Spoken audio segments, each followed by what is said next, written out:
He watched as the last customers left the store, glad that the workday was almost over. But as he checked the electronic stand one last time, he saw a boy using one of the store's tablets.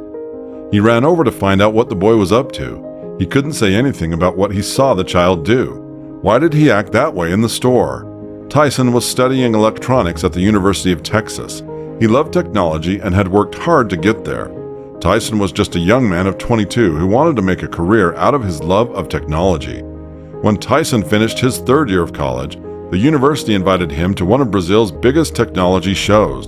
There were only a few students chosen, and he was one of them. As part of their trip to the Tech Expo, Tyson and his classmates got to work as electronic experts in a local store. Even though they didn't have much to do, they were paid for their time. The main goal was to show the American students how the tech scene works in Brazil. That was the start of a series of surprising events. Everyone was happy.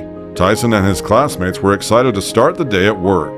They were not the only ones. They would have to work with students from Africa, Europe, and Asia, which would add to the excitement of the experience. After the first day of work, nothing out of the ordinary happened to the students. But on Tyson's second day at work, he was surprised by something.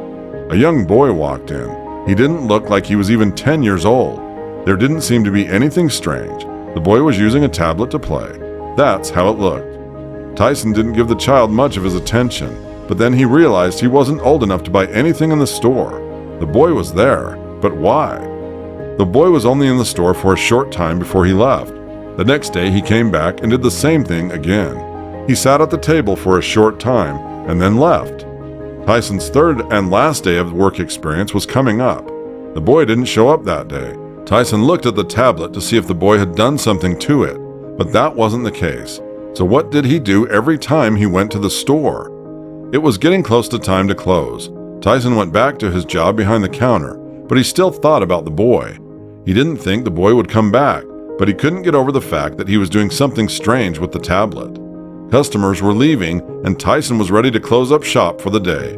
When he looked up, the boy was once again using the tablet. Was he doing something? Tyson ran to the little boy because he knew that this was his last chance to figure out what was going on. He had been thinking about what the boy was doing in the store by himself for the past 2 days. Tyson had lots of ideas running through his head, but none of them made sense yet. The wheels kept going around, but he didn't know what to do. He had to figure out what was going on once and for all. Now that he had the chance, Tyson would jump at it with both arms wide open. He ran quickly to the boy and only slowed down when he was close enough as to not scare him. As he got closer, he saw things about the boy he hadn't seen before, but nothing he saw helped him understand what was going on. Tyson saw that the boy was writing in a book and scrolling through a website on his tablet at the same time. He was so focused on what he was doing that he didn't even notice Tyson coming up behind him.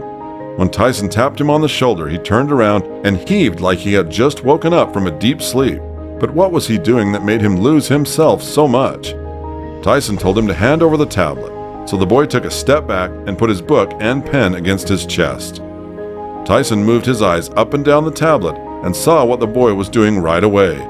He opened his mouth and looked at the boy who stood still in front of him. "You were doing your homework here?" Tyson asked in Portuguese that was hard to understand. The boy nodded and said that his school had given them a lot of work that required looking things up on the internet. Since the boy couldn't get online at home or in his neighborhood, he'd come to the store to do research for at least 20 minutes. When Tyson heard the boy's story, it broke his heart. He knew he had to help him in some way. As a third-year college student, Tyson couldn't get much to help the boy at home who had a good internet connection. He did get him a portable Wi-Fi router, though. He also told his boss the story, and his boss put it on social media. The story went viral, and Samsung Company stepped in to give the boy a high-end tablet and start a program to get internet installed in his neighborhood.